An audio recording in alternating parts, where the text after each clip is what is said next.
All right, what is up, fellow nerds, and welcome to Not Your Status Quo. Today, it is Sunday night, just chatting with the boys, Dave and Doug. How are you?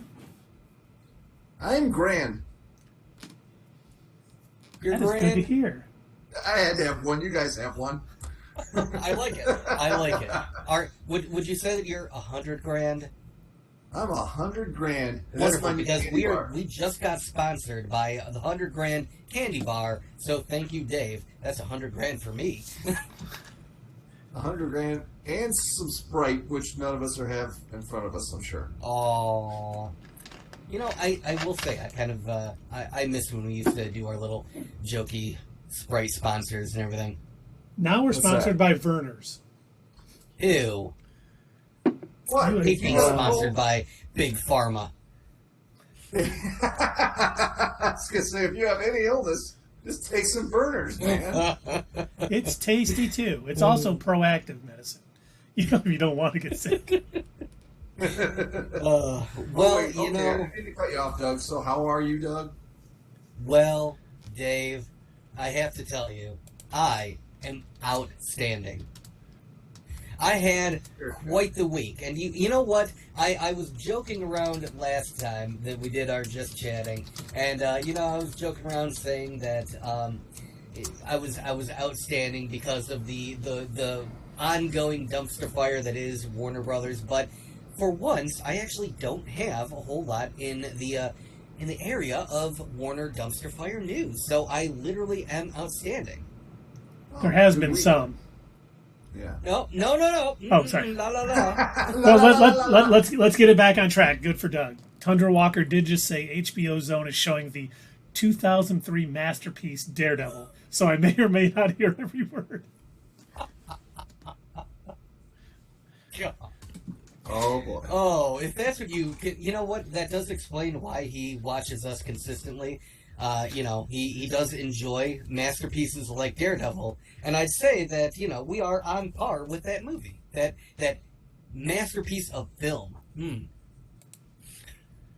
don't know how it didn't sweep the Oscars. It did. It really should have. Keith, how are you today? I'm tremendous. Thank you for asking. There we go. You're welcome. That's good. That is wonderful. So, did you gentlemen enjoy your weekend? Did you do anything productive? Yeah. Yeah. I played a gig on Friday night up at the Vault in Saginaw. Nice. And with my Scorpions band, we opened for the Wrecking Crew, and we were good. Yeah. And I hadn't seen them in a while. I mean, I know all the guys, but they were amazing. It was an incredible show. Very cool. Very cool. What about you, Mr. Keith? Well, I had a lot of fun with the kids. Went on a bike ride. Went swimming today. Went running with the kids. Did a lot of good. But I did do something else that is probably going to shock you. Are you guys ready?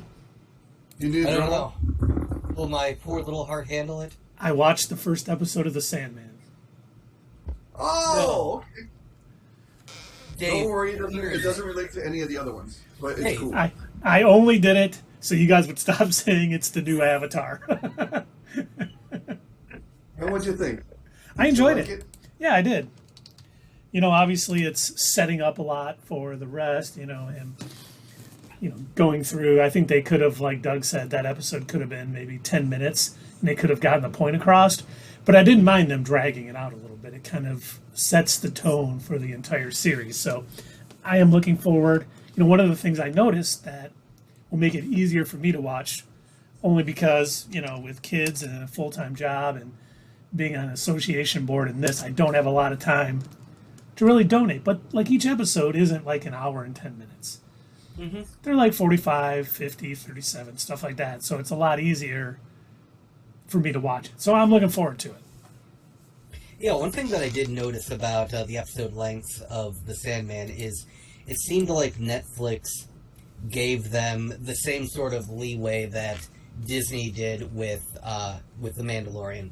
So you remember that first season, how we were kind of, taking a look at the different episode lengths, and some episodes would be like an hour long, some would be only 30 minutes long.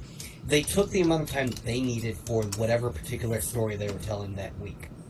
And I actually think that's a better way to go, and I feel like if more directors and producers, if they had that kind of freedom to not have to lock themselves within a certain time frame in order to fit in like advertisements and commercials and stuff like that, if they were able to fit in to the time frame that they needed to tell the story that they actually want to tell, I actually think that makes the show better. Well, and you think about it, if they only have like a 35-minute story and they got to stretch it out to be 50 minutes for like network television, then that's like 13 minutes of filler, which isn't needed. So it definitely makes the enjoyment of watching it that much more when they just give you what you need to have. Yeah, because every moment counts. It's like you got to be dialed in, you got to watch, and then you're rewarded for watching. I agree. It's not like The Flash season 2 where every other line was, "Are you okay? Are you okay? Are you okay?" We still got 5 minutes. Ask him if he's okay again. We got to kill 5 minutes here. Ask him if he's all right. Or they'll do some stupid nonsense episode where you literally just you do a thing that doesn't matter and then basically reset it back to where you started. So it's like an episode that didn't need to exist. Yeah. Clone Wars sisters. Oh my god! At first I thought you were talking about the Night Sisters. I was gonna be like, "What do you?" Then I'm like, "Oh, the Martez sisters." You right? Or the droid episodes. Oh god, the droid episodes. Yeah, you could tell those. that those were definitely made when it was still on TV. The only thing that made those shows any redeemable in any way is that Clancy Brown, who does the voice of Mr. Krabs, was the one guy leading them. So I was just while I'm watching it, I'm like, oh, that should be Mr. Krabs leading these guys, because it was wretched. When you know you're just getting enjoyment out of the guy's voice. Oh, Tundra Walker, while watching the masterpiece that is Daredevil 2003, says, I don't want to alarm anyone, but I think Foggy Nelson and Happy Hogan are the same person. Well, you know what they do say is within the multiverse, there are going to be, different variants that sometimes look alike and sometimes don't. So, in the case of, like, the Peter Parkers, there are a bunch of them that all look different from each other. But in the case of, some, like one Foggy Nelson and, one Happy Hogan, they happen to look alike, but they are really two different people from different universes. And we'll see that plausible. in Marvel's The Avengers Secret Wars coming 2025. My question is, you think Foggy? First of all, did they bring Foggy back into Born Again? And I hope. If it is it the same actor? If he's available, I sure hope it is. But that has not been confirmed yet. I'm assuming we'll get information at D23. I thought he did a good job as Foggy. Oh, he did. Yeah, he's a good actor. I just heard that they were bringing back Karen. Karen was going to be back. Mm-hmm. And obviously Kingpin.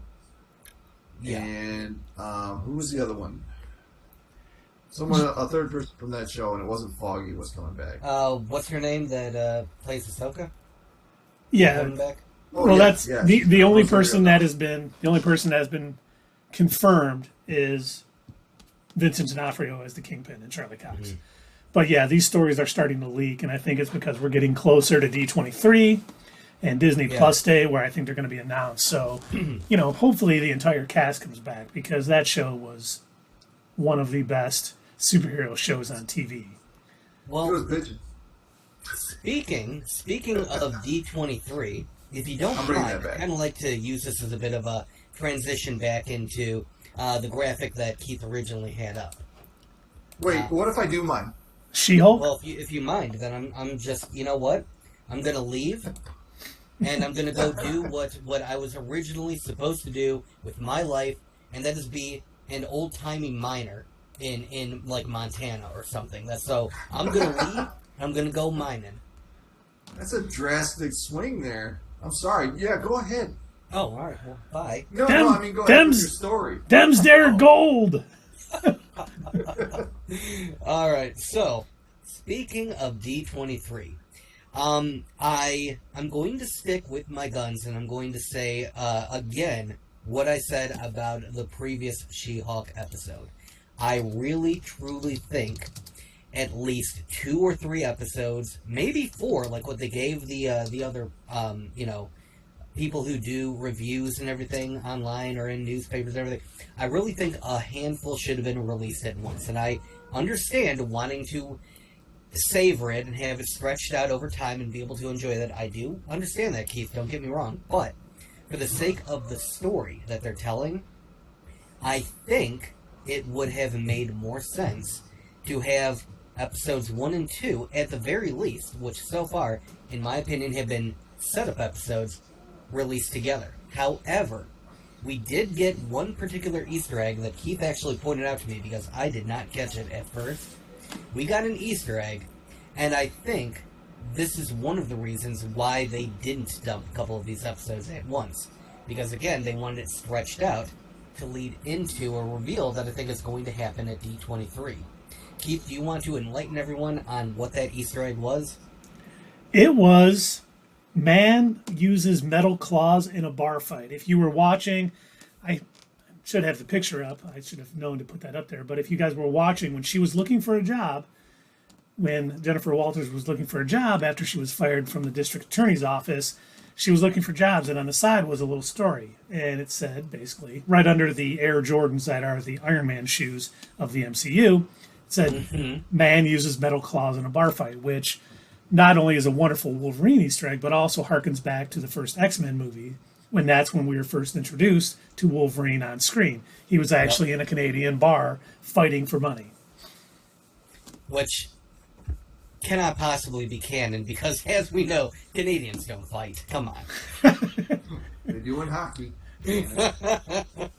But, I have a feeling that come D23, I think we're going to get a reveal of, possibly bringing mutants or, maybe the X-Men of some kind in some way. I think they're going to make this big reveal at D23, and I think that's why, even though for what would have made sense in telling the story, I think it would have made more sense for the viewer to be able to watch these sort of setup episodes all at once.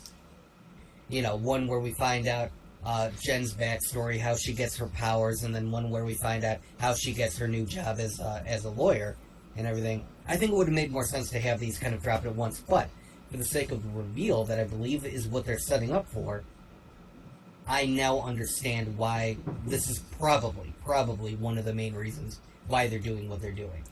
Because, again, going back to what I said last week, I don't feel there have been any, major, huge water cooler moments, anything that, at least not on par with the way that we were talking about The Boys.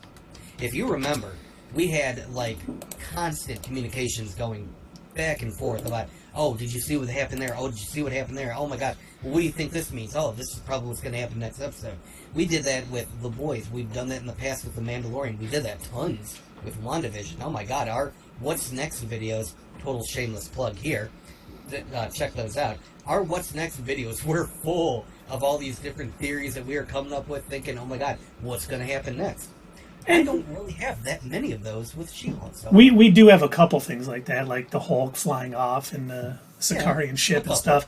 But the one thing I was thinking about when they dropped, when we saw that Wolverine sort of Easter egg, I kept thinking back. I'm like, they could announce Wolverine sooner than later, only because, remember, the reason that they're saying that they're not introducing the X-Men until Phase 7, possibly, is because with contracts that basically came over in the acquisition of 20th Century Fox, if they already have an actor under contract, they would have to do that, or there's a payment or things like that.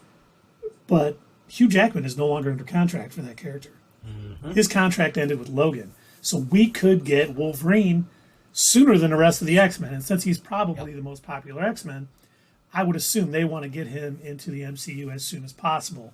So we just might get some type of Wolverine announcement at Disney Plus Day or D23 coming up in a couple weeks. So that could be awesome.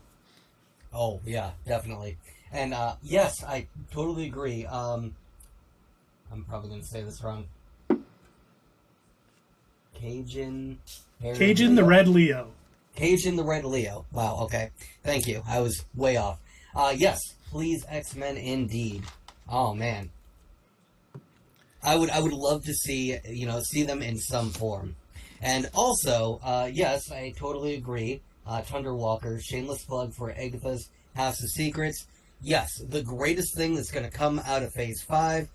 Anything Agatha, we're just going to have 3 different Agatha-related things coming out, and that is why they're my number 1. Well, it was Agatha all along. It was. And also, if they could all be musicals, chef's kiss. That would be the best thing ever. I cannot get excited about Joker 2 just because of that. I mean, I didn't like the first one that much, but a musical? Come on. And come on, Tundra Walker. We all know it's Agatha, House of Ben Affleck. That is coming out. House of Affleck. Agatha versus Morpheus. It's weird.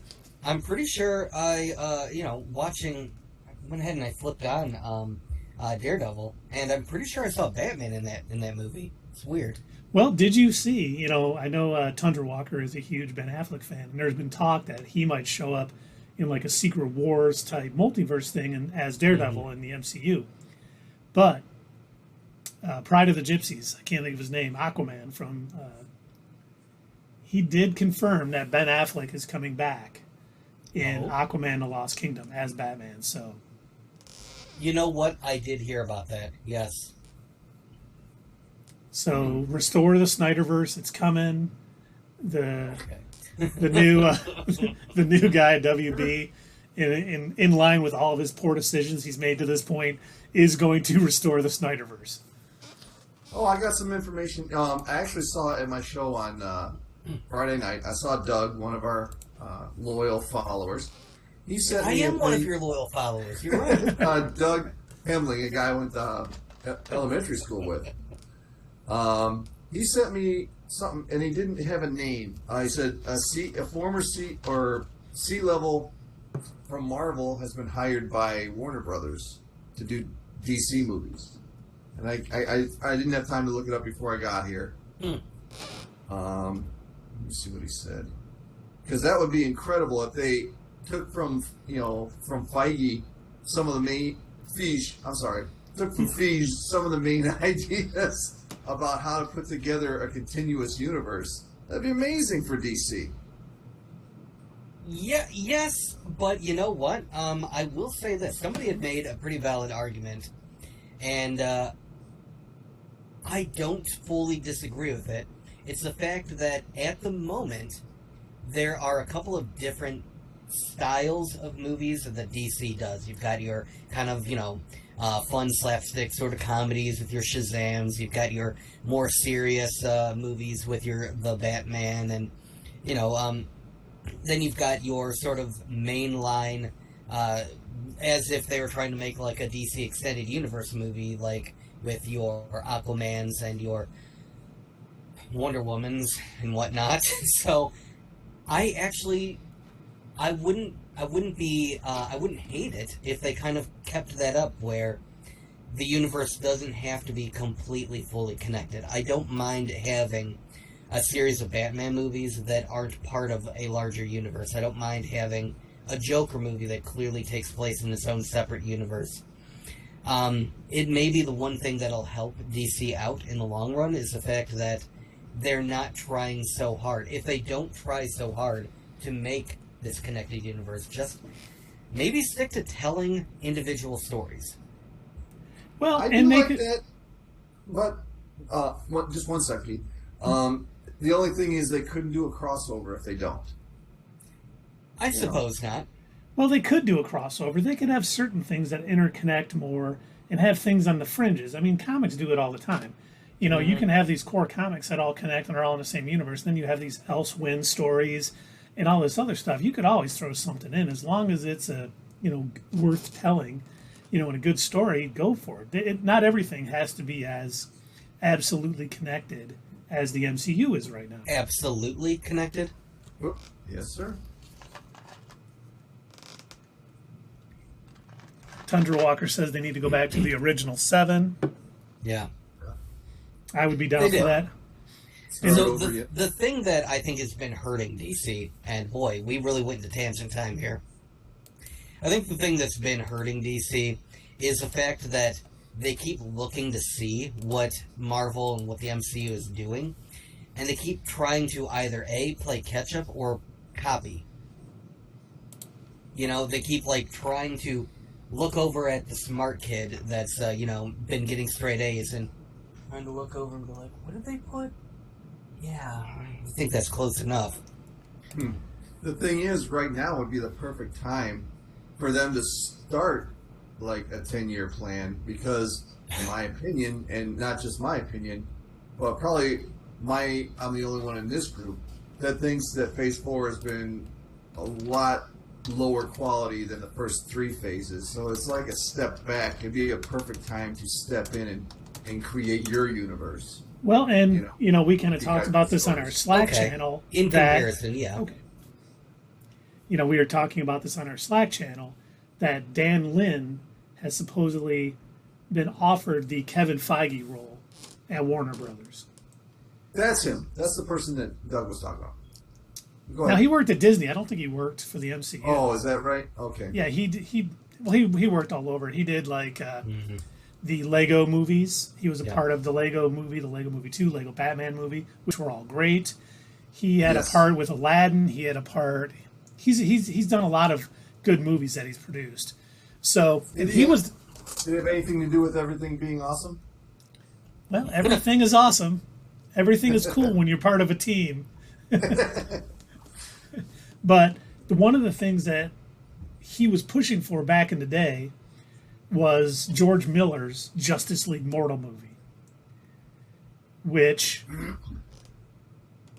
I really wish they would have made, because the script was a lot better than anything we've gotten out of Disney recently, and George Miller is great. It would have been very George Miller-y, I hope, and it would have been, awesome. But just because he was pushing for it, I don't know if that's a guarantee that he'll be able to pull off the Kevin Feige role as well as, Dave's buddy Kevin does. But at least they're trying to do something. That's like one of the few things that they've done since they've merged that makes any sense. Everything else just seems to be flying by the seat of their pants, just trying to get as John Oliver says, they're trying to burn it all down for the insurance money. Oh my God, yeah, it seems like that's what they're trying to do. I think I would respect them more if they really were trying to fly at the seat of their pants, but like I said, I feel like what they're actually doing most of the time, at least up until I'd say the past 2 years, when they finally started, bringing in some other voices. They started when they brought in James Gunn. That's a big one, to let him do the Suicide Squad and Peacemaker. And when they brought in what's his name to do the Batman. When they finally started bringing in other people and said, you know what, just do your thing.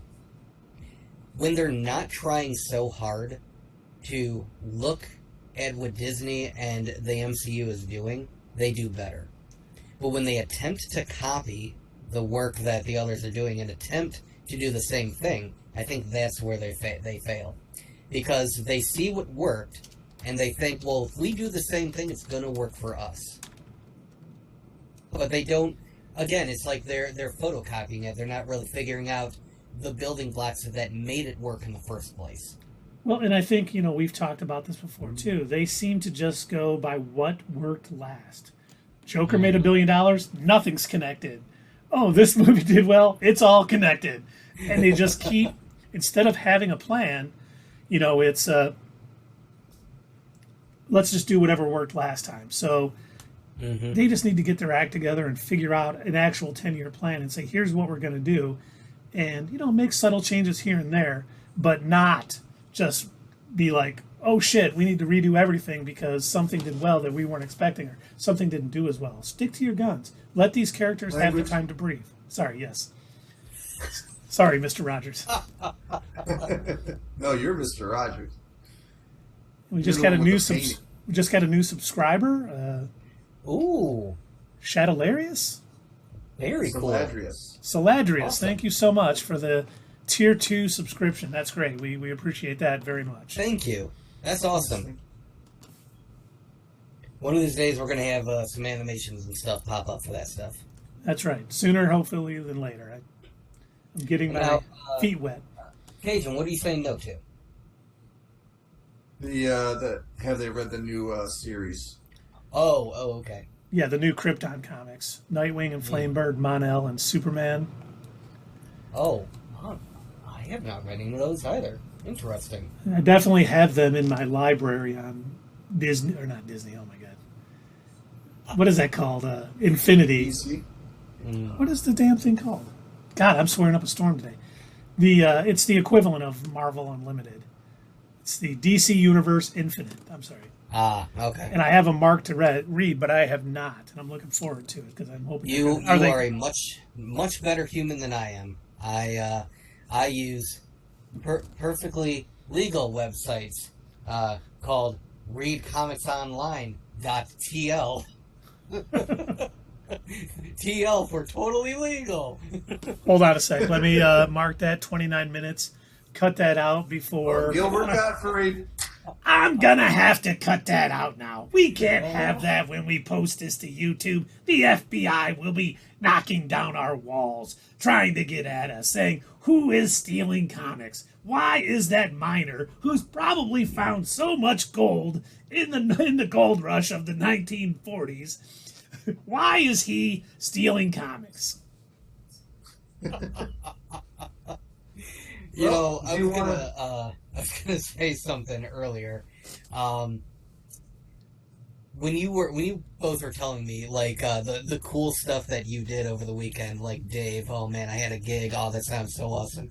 Keith, I'm an exceptional example of a family man. You know, I'm spending time with my kids and everything, and I'm sitting there thinking, let's see, what did I do? What productive thing did I do over the weekend? Well, I slept in too late today. I avoided communicating with people. Let's see. I think the only thing productive that I did over the weekend was I paid an exorbitant amount of money to get my brakes fixed because I don't know how to do it on my own like a real man. I don't know how to do much, but I can do brakes. Don't worry about it. I can't do brakes either. I always pay someone else, and I'm always like, why don't you just take my wallet as I'm walking away? You charge so much for this. I need to learn. Well, next time you guys need a brake job, just come to me. I'll do it. I'll do it for you. Excellent. But I've got a plan. I've got something in mind, and I think this is going to work out great. I'll be able to afford comics. You'll be able to afford getting brakes fixed. And it's called stealing other people's catalytic converters. So here's what we're going to do. We're going to go find a bunch of cars lined up. By the way, we cannot cut this. Definitely no editing allowed. But anyway, we're going to just find a whole bunch of cars lined up, and we're just going to, just steal them blind. Steal all those catalytic converters. They're going to be worth a bunch, and I'll be able to buy comics. That happened to my daughter. They stole a catalytic converter off of her car, and she had to drive around like that for a few months with it just being loud, and gas mileage went way down, and crap. That sucked. Look, that person really needed to buy some comics, okay, Dave? Yeah. I help don't the fellow nerd. That. And we got another offer to do our brakes. He wouldn't recommend driving the car afterwards, though. Who needs to drive? We all stay at home all the time. We'll just stay at home all the time. And Tundra Walker is saying that Silent Bob is in the movie. I'm assuming he's still talking about Daredevil. How he's even able to watch this much of that movie is beyond me. He must be a real masochist. But it's understandable because Silent Bob wrote Daredevil comics for a while. He loves comics, and he's part of the MCU. Because he wrote Mallrats, and Stan Lee was reading the script in Captain Marvel. Why do I have to tell you guys everything? Man! That was one of the movies that I watched last weekend when I said that I was doing like a whole binge of MCU movies. See, I watched Avengers, I watched Infinity War and Endgame, and I also watched Captain Marvel.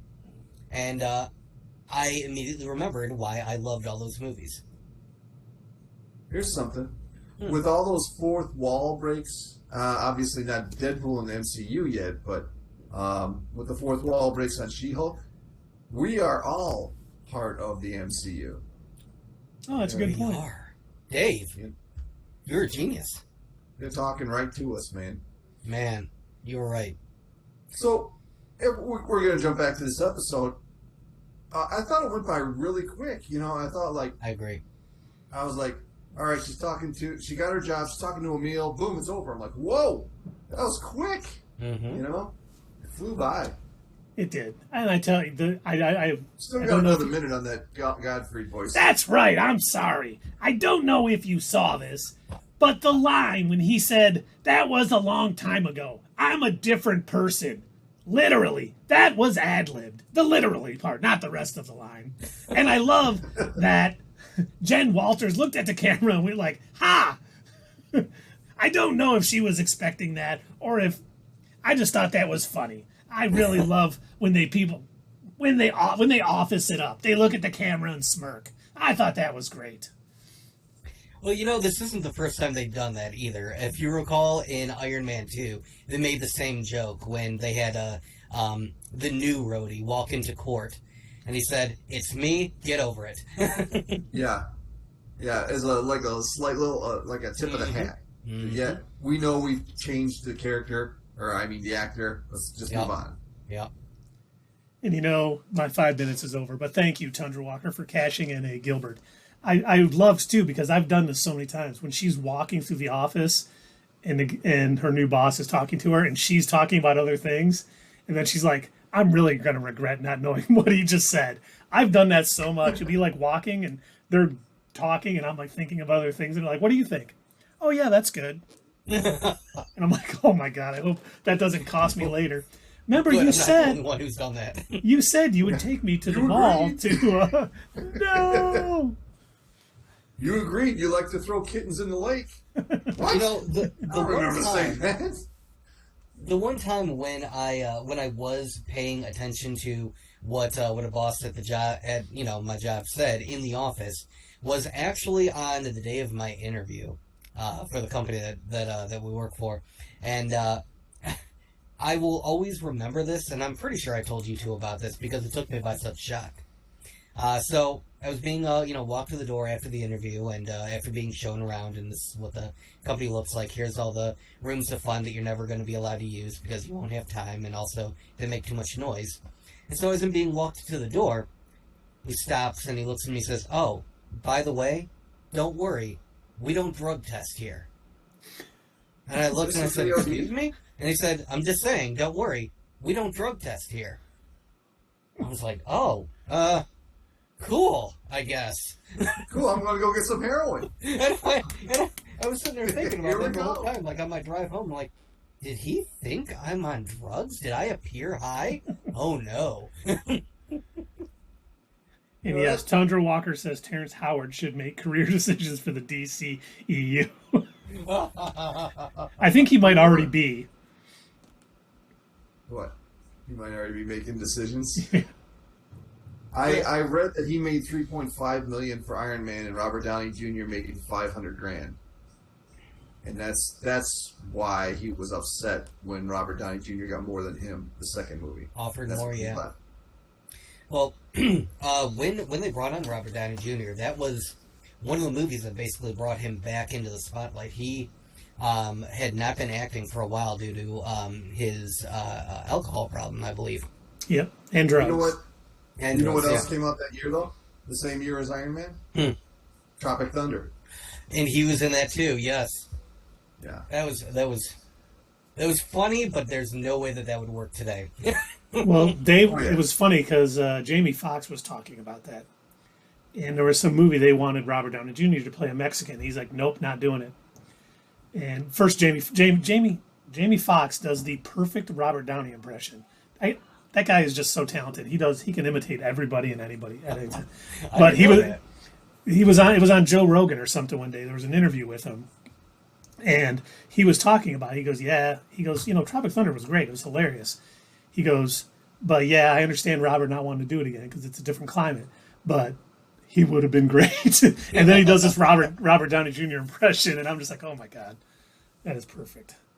You never go full retard, man. Never. Whoops, can't say that anymore. Oh yeah, there's another word you Well, can't say. we're retarded, so we can say it, right? No. Mental No, you note, 38 What's minutes that? in, cut that we're getting out. demonetized? Okay. I've always wondered what it looks like when it happens live. But getting back to What are your other She-Hulk. thoughts on the show? Yeah, this episode. What are your other thoughts? I mean, I'm enjoying it. I think it's good. I do kind of agree with Doug with how short these are. It would have been nice to have a few more to kind of watch to get into it. Mm-hmm. But Emil Blonsky, I loved the way that, oh my God, I can't think of the actor's name now. Dave told us last week and I forgot it again. Tim Roth, yes. How great. He was such a serious role in The Incredible Hulk. And now the same character, you can tell it's the same, but a little funnier tip to it. I wrote haikus for all the victims and stuff and yada, yada, yada. But he made a great point. It was so great. I'm locked up, but the government basically did this to me. Well, they didn't send him to Samuel Stearns to get Hulk blood injected into him, but they were giving him the super soldier serum and going past and told him to get the Hulk. Mm-hmm. So it's like they did a great job of making him sympathetic and making it so it's understandable that even though he tried to kill her cousin, he has a good enough reason that Jennifer Walters can take on the case. And I really liked that. I thought that was excellent. Mm-hmm. And I like what Bruce said when he was like, "You wouldn't be calling me if you hadn't already made a decision." Yeah. And that he had made up with Emil years ago. Yeah. I love that line. Yeah, you wrote me a letter. I think there was even a haiku. Yeah. And who do you think the rich benefactors are that he has a place to go? The 7 soulmates? Oh, Yes. It's totally the Thunderbolts. Yes, of course. 100%. I was thinking that too. That was my first thought, and I'm like, okay, who else could it be? It couldn't be anybody. It's definitely Val and anyone else who's going to be, part of the Thunderbolts, and it's going to be nice because we thought when it started that we might see a little bit more of Val and find out what might be going on with the Thunderbolts. So it is good they threw that in there. So I have to ask, and I kind of brought this up in our Slack channel, but I want to ask it live and see what other people who may have watched it thought about this. Does the implication when he escaped, when Abomination escaped and all those alarms are going off, does that imply that this show is now taking place currently at the same time as Shang-Chi? No, he didn't escape at that time. The footage of him being outside the jail was finally released. Otherwise, It totally messes up the timeline. It does. Because, Bruce Banner was still hurt at the end of Shang-Chi, and now he's healed by this time. So, yeah, I don't know that for sure, but I'm thinking the only way the timeline can still make sense is if that footage was released well after he actually escaped, and someone is probably releasing it to try to keep him in jail. Whoever that might be. Okay. Whoever the villain in the Thunderbolts is going to be, they're the one trying to keep Abomination from joining that team. Well, I'm hoping we actually get to see Wong in the next episode on Thursday, so we can actually get a little bit of clarification. I think he's going to maybe explain, we used to train together, but, that was totally legal, it was allowed, and I always brought him back, and blah, blah, blah, blah, blah. Yeah, I do think it'll be something, once they get to the heart of it, it'll be something that was allowed, maybe as Wong trying to train him, or not train him per se, but rehabilitate him a little bit. Yeah. So get him on the right. So I suppose that was one of our water cooler moments, is just trying to figure out this whole, timeline thing, where it all fits in, and, sort of figuring out whether we're going to finally get into, the meat of the trial and whatnot. I guess the other thing was that Sicarian ship that Bruce was on, which, by the way, he was definitely already in space when he was talking to Jennifer, right? He was. Yep. What the heck kind of cell phone did he have? Some sort of Stark Tech phone that allowed him to make calls in space? 100%. Probably right near the satellite. Oh, is that how? Okay. But the question is my theory correct that his son is now fighting in the pits and that's why he's going back? Or has his son taken over Sakaar? 'Cause I can only assume that the Grandmaster is not back in control of that planet. And to prove, without a shadow of a doubt, that I think you are correct, I just got my brakes fixed, so I could pump them if I wanted to. Excellent. Excellent. Is that why your brakes were so bad? Because you kept pumping the brakes? Yes. Well, don't stop. We'll start a fund for fixing your brakes because, it's an important part of the show that when one of us, usually me, starts getting a little bit crazy, Dave reels it in, you pump the brakes. Dave's got Fisher elbow from reeling me in too much. You had to get your brakes fixed. It's been, I apologize, guys. That's why, Dave. That's why it's been Fisherman's happening. elbow. Yeah, It's that's what it because was. you've been reeling him in too much. Yeah. Keith, you're the cause of all our problems. Sorry. But Tundra Walker just said, today. No. yeah. Tundra Walker says Scar would be an interesting intro, but I don't see how they could use them. I think it could be that he is maybe now fighting in the pits on Sakaar, and someone came back to tell him, and hey, this is your kid, because we do know that the Hulk was on Sakaar for a long time, and head writer Jessica Gao said, God knows what Hulk got up to in the years he was on Sakaar, so he's got to go back and handle some off-world things that happened during that time. So, could be he had a kid, and I think that could help lead to World War Hulk, only in the sense that if he is, if it's his kid, well, we know it's his kid. If they introduce Scar as his kid in this series, that may what kind of takes him over the edge if they're mistreating him, or maybe he gets killed in action or something like that. That's what could bring about Savage Hulk again. So I don't know if he'll be like a mainstay in the MCU. I don't even know if it'll be Scar, but if it is a kid of the Hulk from his time on that planet and something bad happens to him, that's when we could see the Professor Hulk go away and the Savage Hulk come back. Now, I wonder if we're going to actually, I think it would be kind of cool to witness the transformation where he's currently in Smart Hulk form, and all of a sudden he starts to grow a little bit larger. His glasses start to just break off his face, and we see him kind of go a little bit crazed, and we hear Bruce fighting within himself. No, Hawk, I thought we had come to an agreement. What are you doing? Shut up, puny batter. No. Tundra Walker makes the point too. What about Joe Fixit? For those of you who have read Hulk comics for many years, Joe Fixit was like another. He was gray. He was a lot smaller than the Hulk, and he was working as like a knee buster, a bodyguard type thing for some things. And that would be interesting. I just don't think they're going that way right now, only because we've heard so many rumors about World War Hulk. And now we got, the Hulk flying back to Sakaar, where Planet Hulk happened in the comics, and we kind of got a little bit of that in Thor Ragnarok. Now, the difficult part is the reason World War Hulk started in the comics is because he came back to get his revenge against the Illuminati, who took him off Earth. They were trying to shoot him to a planet that was uninhabited. And unfortunately, he went off the path and landed on Sakaar. Started fighting in the pits, became king, took down the Red King. Wait, he wasn't the Red King. I'm mixing up True Detective. God, I don't remember who he was. You know who's going to be there to greet him? Beta Ray Bill. His face was on that Champions thing. We had, Beta Ray Bill, the Bi Beast. So we may see some more characters when he goes back that help with World War Hulk. Maybe it is something. Maybe World War Hulk, begins on Sakaar. And like I said, something happens. He gets trashed by some people. Return of the Grandmaster, or did he die? No, he did not die. The reason we know he's not dead, or I think we can assume he's not dead, is because they filmed a scene for Thor Love and Thunder where Gore killed him. And they would not only let them add it to the movie, but wouldn't let them release it as a deleted scene because they have plans for the Grandmaster. Okay, good. Good. Then I hope that means that we're definitely going to see him come back. Because any movie with Jeff Goldblum is... Yes. Oh my God. Jeff Goldblum is one of my favorite actors because he just plays Jeff Goldblum, and it's beautiful every time. He's always Jeff Goldblum. Right.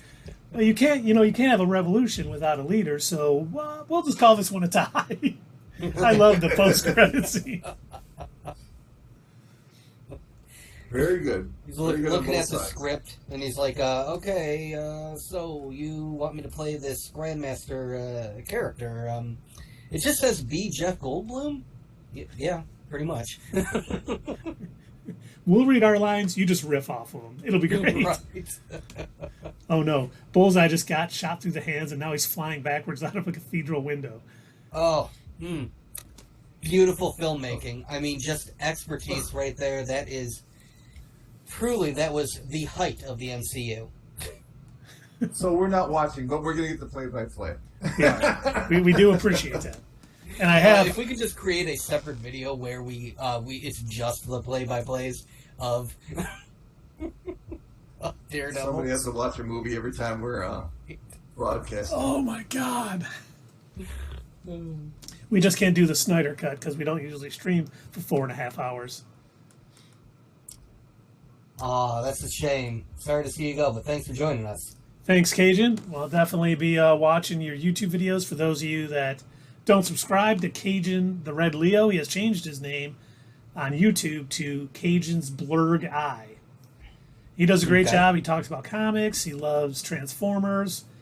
It's great stuff. So if you're not subscribed to him, look up Cajun's Blurg Eye and subscribe, follow, do all the YouTube stuff for him because he's a great YouTuber. We appreciate the time, Cajun.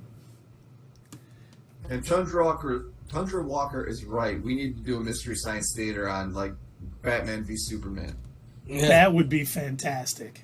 It would be. Oh, we should do that, and then follow it up with like maybe a redo of our Back to the Editing Room, because I don't think we spent enough time on that. The only problem is WB Discovery would never allow us to play that whole film on our video.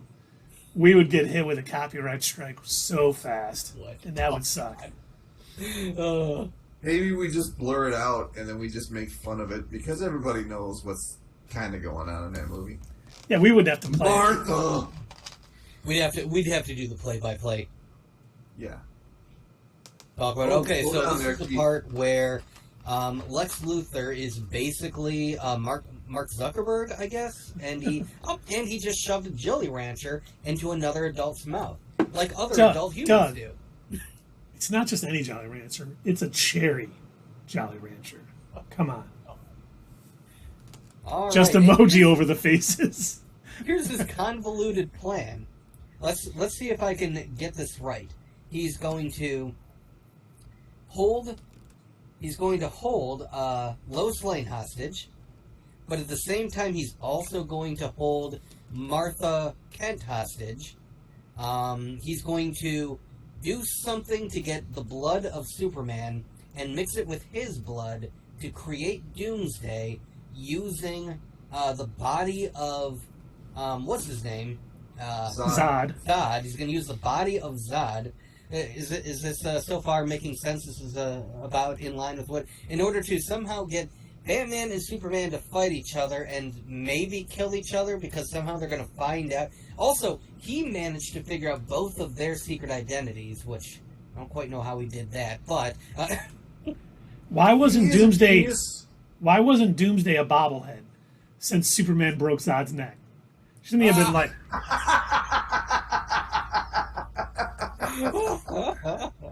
come here? But that was hey, let's not make fun. That was the pivotal moment when Clark Kent realized that killing people is wrong.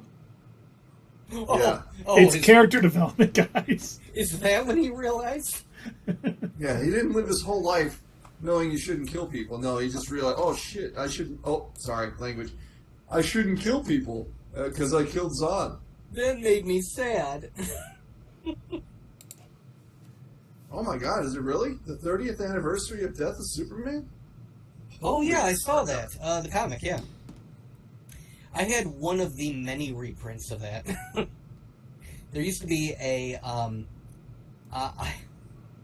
before I realized where that comic book store was at 7 and Middle Belt, before I even realized that even existed, I used to try and find comics anywhere where I happened to know that they existed. One of them was a sports collectible store in the Livonia Mall. And then another one, there was I think it was a comic book / also sports collectible store, and it was right next to where my mom, when I was a kid, would go and get her hair done, next to her salon. And so while she was spending like 3 hours getting her hair done, I would wander over there and I would pull comics out and get yelled at by the guys who told me that this wasn't the library. Was that over here on Vinoy and Ford Road? Vinoy and Ford Road? That comic book store right there? It's like 2 miles from me. Not even 2 miles. No, because I grew up over by 7 in Middlebelt. Tundra Walker says Livonia It was Mall. closer to... It was in a strip mall that was by 8 in Middlebelt. Tundra Walker just said Livonia Mall, where Wonderland shoppers aspire to shop. Just so you know, Tundra Walker, Wonderland Mall is no more. Yeah. Neither really is Livonia Mall. I think there's a Walmart there, and There's a Walmart, there's a Target, there's a Noodles and Company. Yeah, There isn't even much left of the Westland Mall. I mean, it's there, but there's not many stores. I don't understand how anything is still open in there, because half the stores inside are closed, and most of the mall, they've got the lights shut off, I think probably just to save electricity, because, there's hardly anybody that shops there, and I don't know. It's so weird. All of their... is the Kohl's still open there? Yes, it is. It is. The Okay, Kohl's so they and have Penny's one is still anchor open. store. Tundra Walker just said he had a pull list at that one on Vinoy. And I think that is a great segue into our question of the night. Tell us your nerd story. When did you realize that you were a nerd? And hopefully be okay with it also, because it's great. Nowadays, it's great being a nerd. When I was younger, it wasn't so great. The Muskegon Mall has been taken over by Lang's Comics and Collectibles. That's awesome. That's really cool. So, which one of you gentlemen, do either of you happen to, have you thought about this? Do you know what your nerd moment was? What was that moment where you finally said, I'm a nerd? Yeah, we actually went over this in our chat during the week, and Doug he got me right. Yeah, I did Whoa. nail you. Do you guys need a moment? Well, no, we always had a moment. It was pretty good. I always read comics. I always liked the comic book movies, but when I went over the top was obviously you got it queued up, Keith. No, I don't. Oh well, you can sing it. When I started watching Smallville, and I ended up watching Smallville. There we go. When I ended up watching Smallville, every episode like 12 times. That's when I became the major Every nerd. episode. How many seasons are there, Dave? 10. 220 episodes. Wow. Yeah. So, yeah, take that in, everybody. I want you to really, really think about that. 10 seasons. How many episodes per season? 22. About 22 episodes per season, and he has watched every season multiple times. More than once. 12 times. Yeah.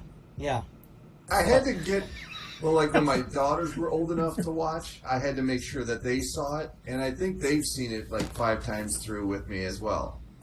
So Tundra Walker just said, that doesn't make you a nerd, that makes you a Kristen Kruk stalker. Hey, God. she wasn't the only one. I mean, Lois was on that show too.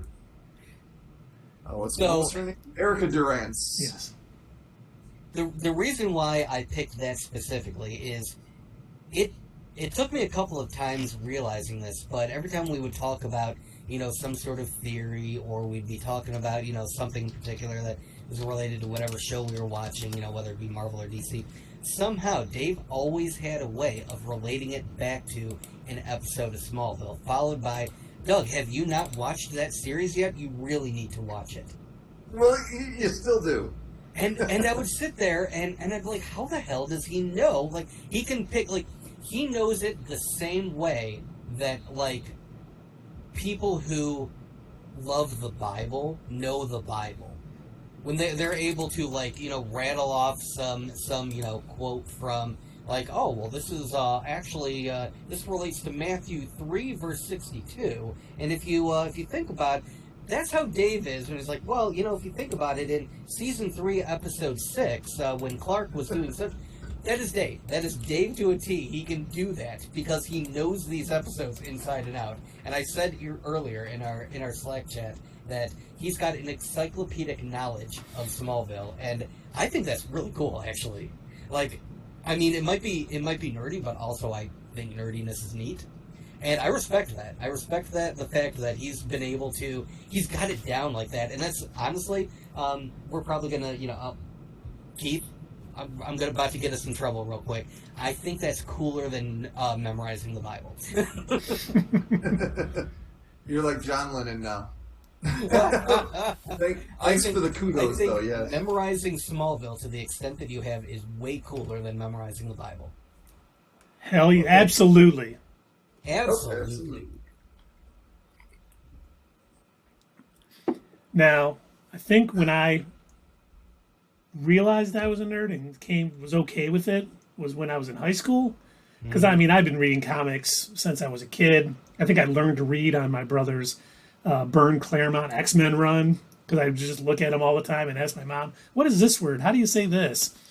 And me and Tundra Walker used to ride our bikes up to 7-Eleven and buy comics all the time. Every week, whenever they would come out, we'd ride up there and do it. But I still remember, I was in high school, either a freshman or a sophomore, and that was when the first Secret Wars came out for Marvel Comics.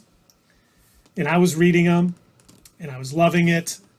And one day I was like at Kmart, so it was a long time ago.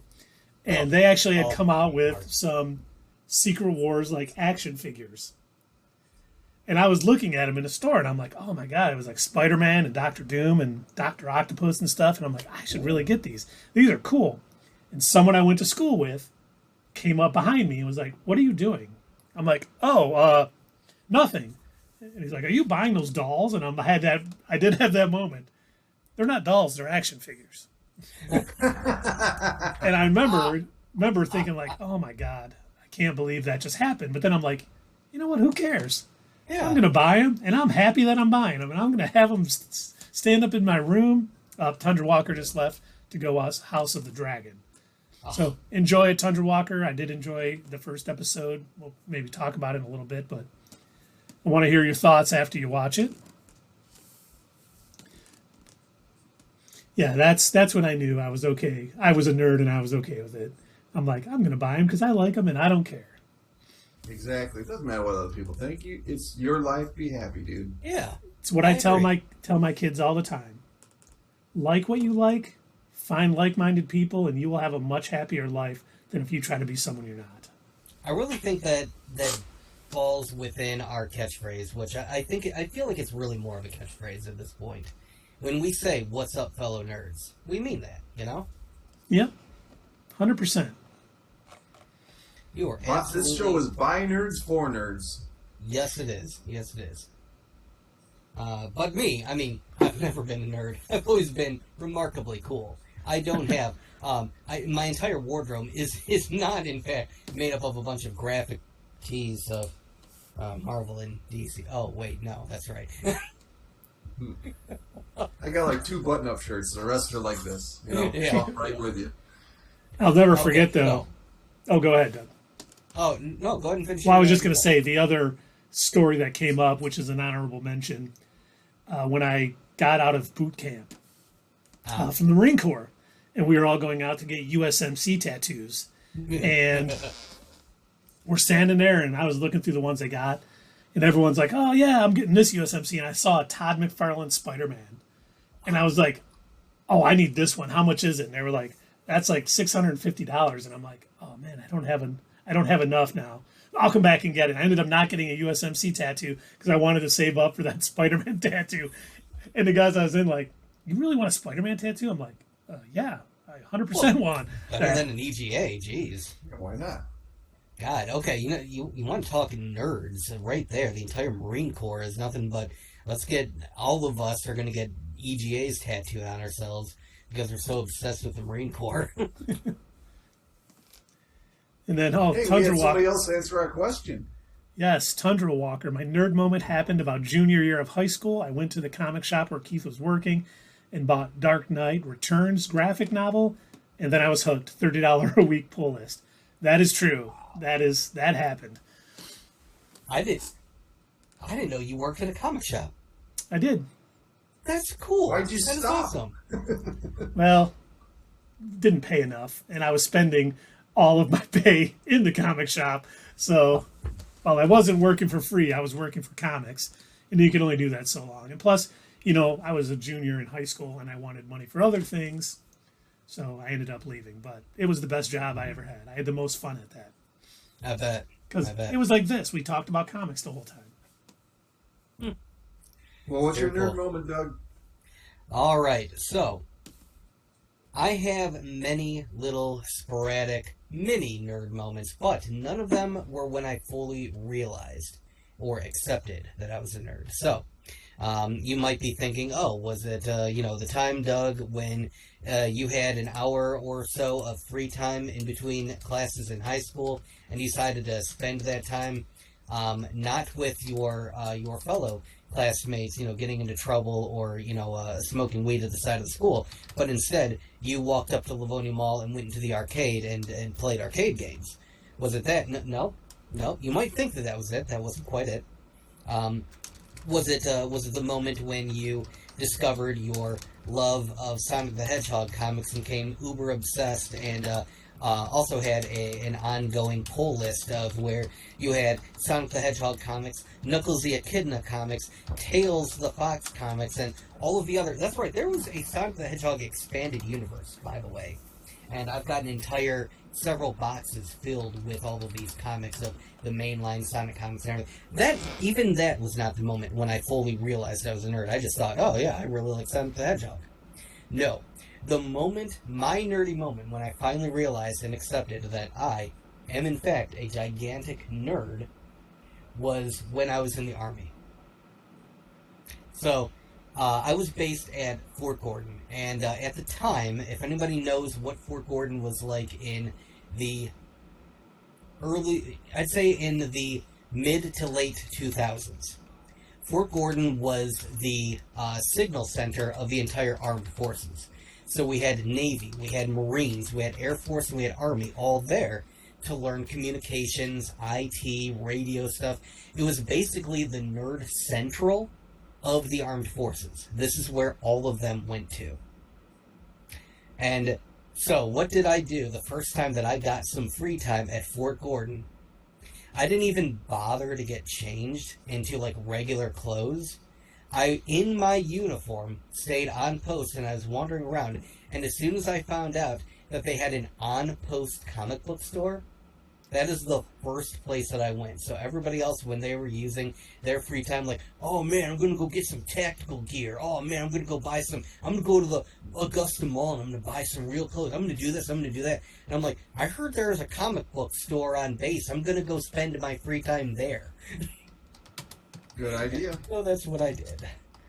And I also spent my dismal Army pay as a private there too. So, smart choices. You know what else was not a smart choice? Tundra Walker not getting the Bane purchase for that story. Oh, he should have. Yep.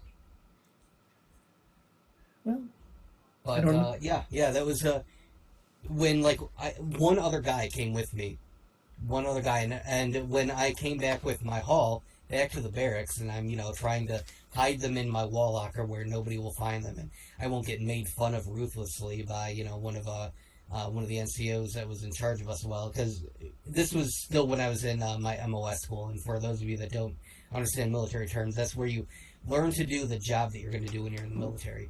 And I was learning to be an IT specialist. Yeah, just nerd What happened, frosting on Doug? top of a nerd cake. yeah. Sorry. Did you guys know what my MOS was in the Marine Corps? Oh, what? Radio field operator. Really?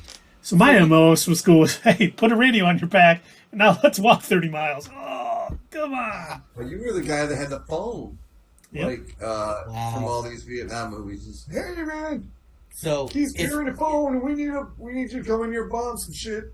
That's you. It's funny that you mentioned that because my unit that I finally ended up getting stationed with, they were the worst hoarders ever. And I don't know if the rest of the military is like this because I was only ever like actually a part of the one unit. I did work with other units when I did deploy, but I was only ever part of the 63rd Signal Battalion, and when we came back from our deployment, they really didn't know what to do with us. So we spent most of our time downloading all of these storage containers. And Keith, I kid you not, they still had radios and those radio backpack things from like Vietnam that they just never got rid of, even though they were phased out. Nobody used them anymore. They had better, more updated stuff, but they kept them. And when I said, oh, maybe we should throw them out, they looked at me in horror as if, God forbid, I mentioned that we get rid of some junk that we don't use anymore. No. We have to write down its serial number and then put it back in the storage container to never be used. You never know. If there's an invasion of the United States, some kids trying to fight off the Russians might come across those old radios and need to use them to communicate while, defending this great nation. Funny, that is the same hoarder mentality that they used on me. Either that or you could sell them to other countries because they're so far behind in technology that it would be brand new to them. And then when they attack us, we say, we already know how that shit works. We could break their communications quicker. Keith was basically Radar O'Reilly. Yeah. That's good. I didn't hear quite as well as Radar. I don't hear much of anything these days. Is that a copter? It's been an hour and 10 minutes and we've only covered one topic. And we've barely had covered a couple of tangent times. Yeah, we've definitely time. Well, should we go into our next topic? Let's do it. All right. Which is seemingly Marvel Studios has found their director for Fantastic Four, and it is none other than Matt Shankman, who you might remember from such films as WandaVision. Really? So it wasn't who we had theorized a while back. What's her name? They said that was going to take over as Bryce director. Dallas Howard. Yes, Bryce Dallas Howard. It is not. Really? Now, Okay. This is one of those things that, just because of the timing, it seems like nothing official has come out. But because we're getting close to Disney Plus Day and D23, a lot of stories start trickling out. Because more people learn these things as they're preparing, you need graphics for all this. So the more people that learn something, the more likely it is to get out. So the timing of this whole thing just seems like it's legit. So I wonder if we are going to get this next, this announcement at D23. It definitely wouldn't be Disney Plus Day because this isn't going to be a Disney Plus show. It's definitely going to be a movie. So I'm thinking Saturday, September 9th. Is that the right day? 10th? Whatever Marvel Studios and Lucasfilm is. I think they're going to drop the bomb that he's directing the Fantastic Four. And it's a good choice. Oh, yeah. Friday. If he's working his way up, yeah. I mean, there was nothing in WandaVision that blew me away, See, I thought he got all the acting was well, nothing was off-putting. Yeah. During the actual airing of WandaVision, I will say I was highly invested, and I say that looking at the entire timeline of leading up to WandaVision, I would say a couple of months before, I really wasn't as interested. I was kind of like, okay. I had limited knowledge of, Wanda Maximoff in the actual comics. I knew of her from a couple of the animated series. I knew of her from the X-Men animated series. I knew of her from X-Men Evolution, and, that variant of her from X-Men Evolution was definitely a lot weirder. And I knew of her from, obviously, her couple of appearances in the MCU and everything. But I didn't really know too much about her character other than that stuff. And so when they were talking, this is going to be like, House of M, or here's, the other things that it might be leading up to, and, this might, it's probably going to be, Agatha's going to be introduced, and, Agatha Harkness, and I'm thinking, okay, I guess that's all right, whatever.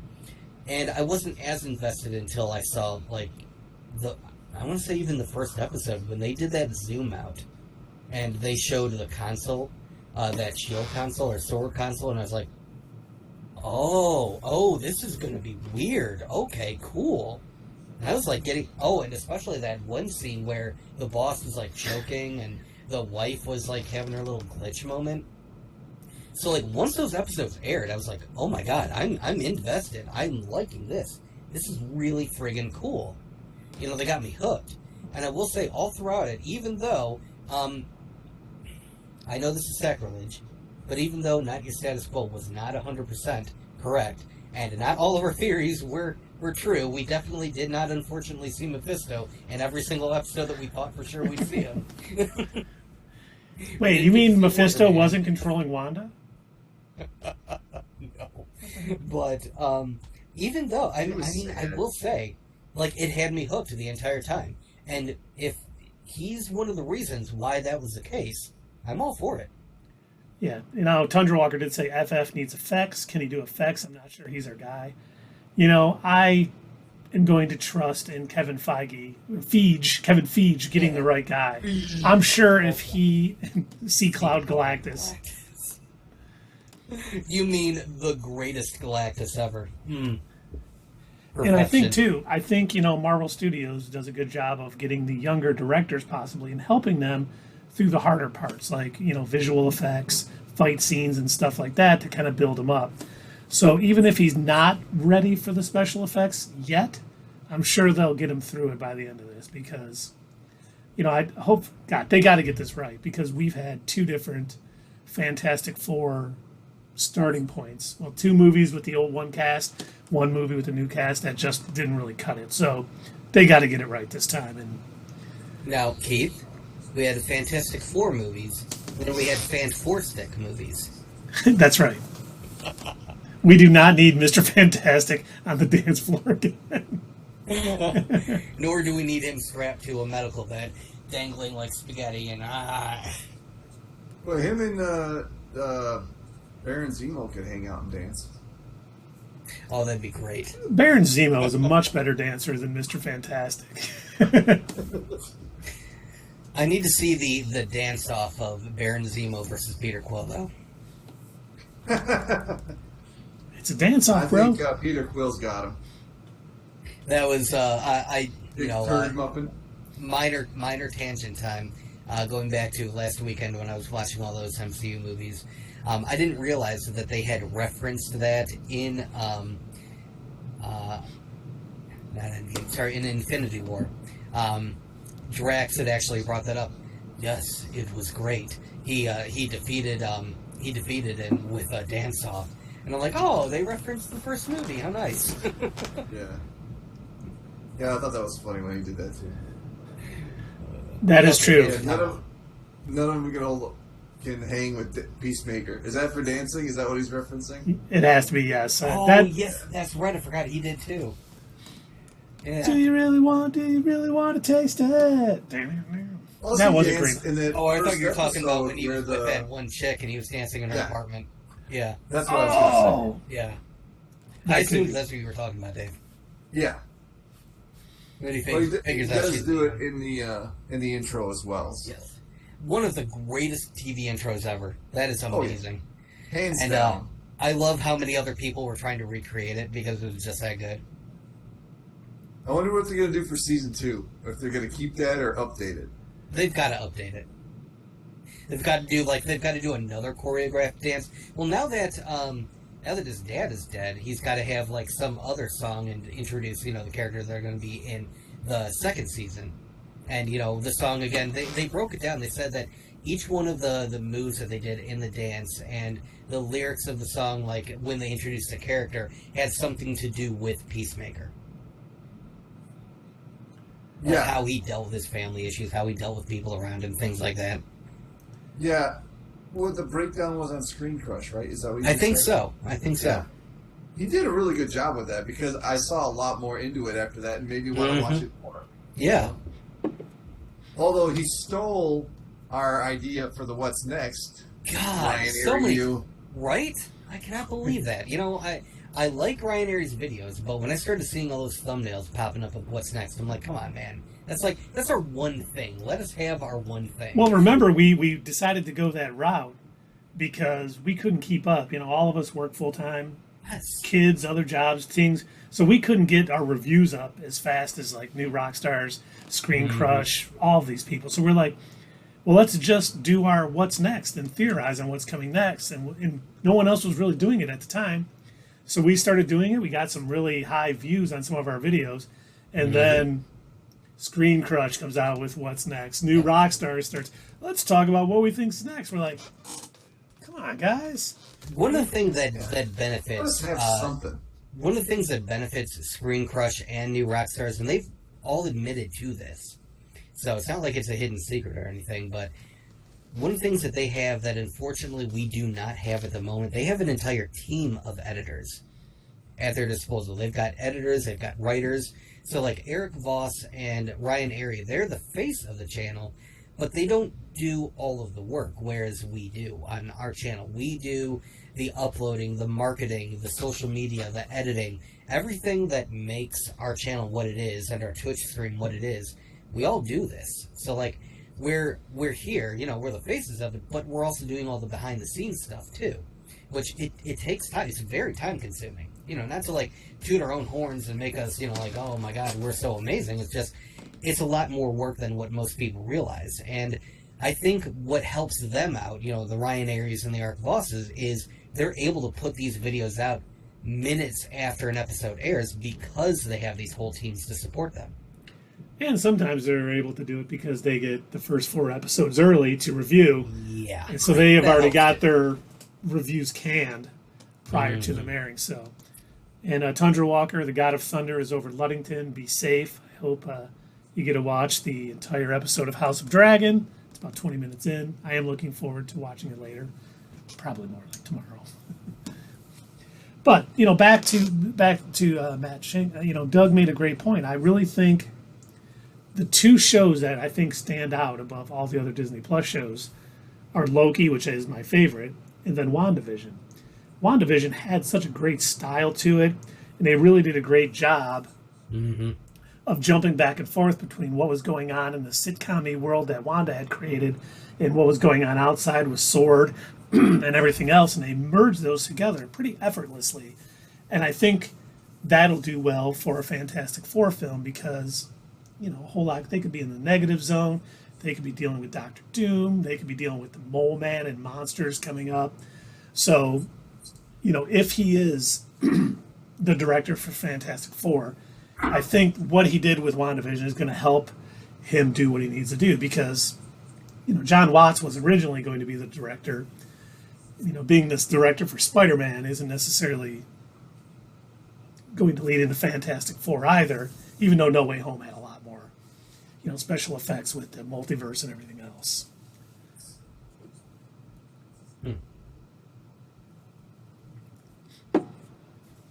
I just think that all these brand new directors that they have, that's what I was asking. How new is this guy to overall directing? How many movies has he had? How many projects has he had?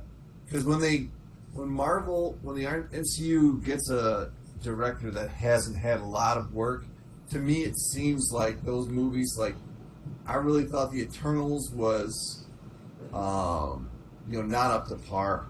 I still liked it, but it wasn't like anywhere near the previous 3 phases type of thing, you know. And when they grab a director that's just starting out, they can really not only mold that director, but they can control that director. They can, you know, they're not going to get much pushback on their ideas. And, you know what I mean?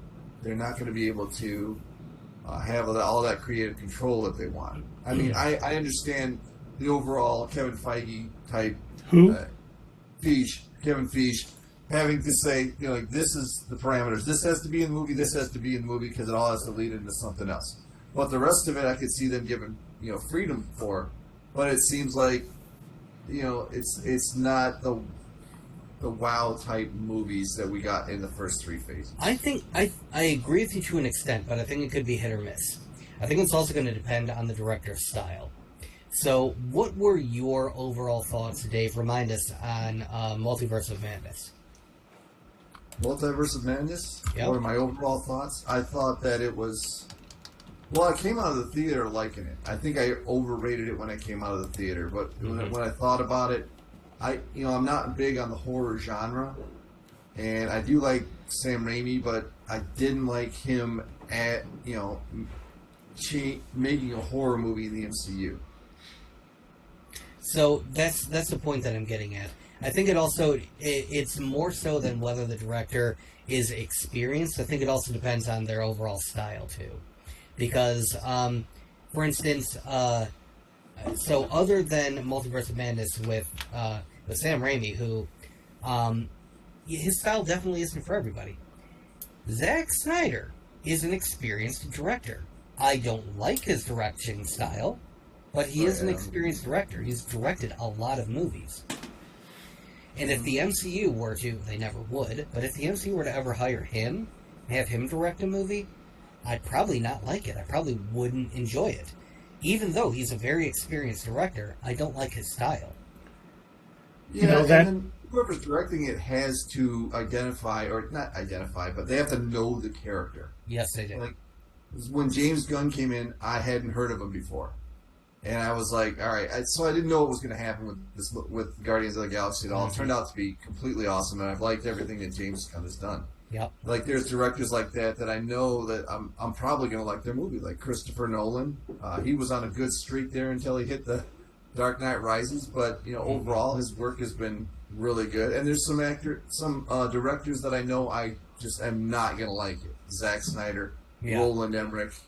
I'm not going to like anything but Roland Emmerich. Michael Bay. Don't ever have Michael Bay do an MCU movie. Don't. I don't think they would. God. Tundra Walker makes a great point, and I didn't even think of this. He said if they need someone to capture the 1960s origin of the FF, he could do a nice job. Think about it. I mean, he did a great job with the 60s sitcoms episodes of WandaVision. I mean, he really kind of captured the feel of that era. And if they are going to do something, where the FF got their powers in the 60s, and then maybe they're stuck in the negative zone or something like that till the current day, or Quantum Realm, wherever they're going to do it in the MCU. If they go that route. Right. Yes. You're right. He would be, I didn't even think about that. He would be a great director to pull the 60s feel into the early part of the film. Yeah, he did fine. He did a good job with it in WandaVision. He was able to capture multiple different decades, actually, with those different sitcom feels. Oh, and I just realized one of my favorite fans of the channel is here. Don't Eat Me Cows. Welcome, buddy. Glad to have you, man. It's always good to, once again, we promise there are no cows part of our show or being sent out to any of our followers or subscribers. We will not have any cows sent to you. No cows are injured in the making of this episode. Mm-hmm. Unless they're really mean. We were talking about you last stream. We hadn't seen you in a while, and we were wondering if you were gonna come back, or if one of the other streamers that we had raided had stolen you away from us. Well, here's the point I was making, though. Well, like you just said, Doug, I think Christopher Nolan got Batman. He understood Batman. That's he knew how to do that. He did not get Superman. He was the producer on Superman, and Zack Snyder was but they did not, neither of those two understood Superman. No, and that it does go a long way to understanding the core character. You can change certain things about it, like Thor has changed in the MCU quite a bit, but it's still the same character. He's a little goofier now. Yeah. A little silly, okay, so but he's still the same character. You bring up an excellent point. Thank you, Keith. Yes. So, also, going back to what David mentioned with Guardians of the Galaxy, it is, I think, bringing these to the screen, it is one part understanding the character, but then it's also a second part understanding what makes for a good movie.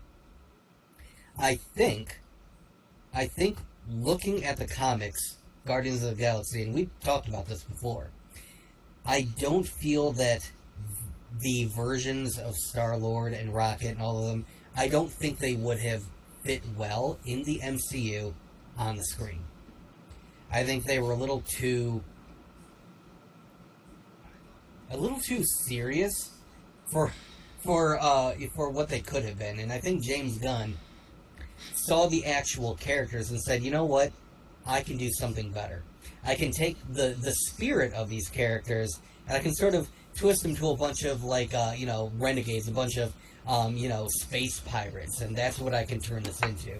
I can make them give them a more adoring origin story. I can make it so they started off like maybe as like bad guys, but they turned around and they became the Guardians. And I think that really worked for that. And I think what you're talking about with Thor, they did try to keep him pretty comic accurate in his first movie. And, it was okay. Wasn't the greatest. And then Thor the Dark World was... we don't talk about Thor the Dark World. But then all of a sudden you get Taika Waititi and you get Thor Ragnarok. And all of a sudden Thor's different. Thor's very different. One may surmise maybe he's a Skrull even. But how is he wielding Mjolnir? I think what Taika did was he realized that, you know what? Comic book Thor is fine in the comic books, but he doesn't work on the screen. We need to change up this character a little bit. And that's what he did. He changed up the character. And I didn't like it as much as you guys did. I think he played to Chris Hemsworth's strengths. And Chris Hemsworth is good at being a goofball, at being a big, muscular goofball. As much as I don't like the Ghostbusters of 2016, Chris Hemsworth played a really good, funny goofball in that movie. As much as I didn't like that Men in Black movie that he was in, he played a really good, muscular goofball in that movie.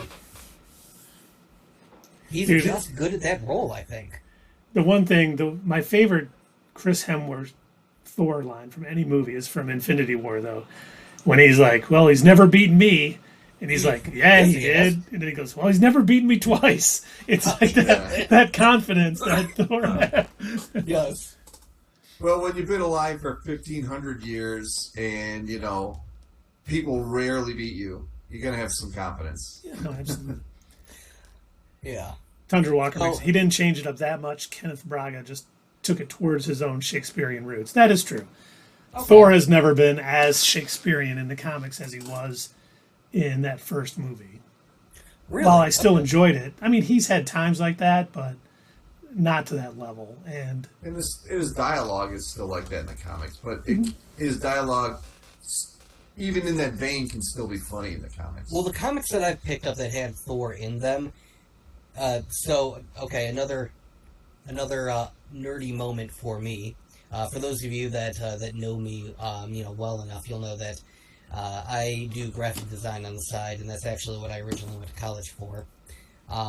So I'm a bit of a font nerd, and I pick up on little things like that. And one of the things that I noticed when I pick up, any sort of comics that have Thor in them, his speech bubbles are always in a different font from all of the other superheroes. Yep. Yeah, it's supposed to be speaking and I assume in that that's on Nordic. purpose. Yeah, it is. Just like any time that Deadpool speaks in the comics, his bubbles are yellow. Ah, yeah. Yep, good point. Yes, you're right. Forgot about that.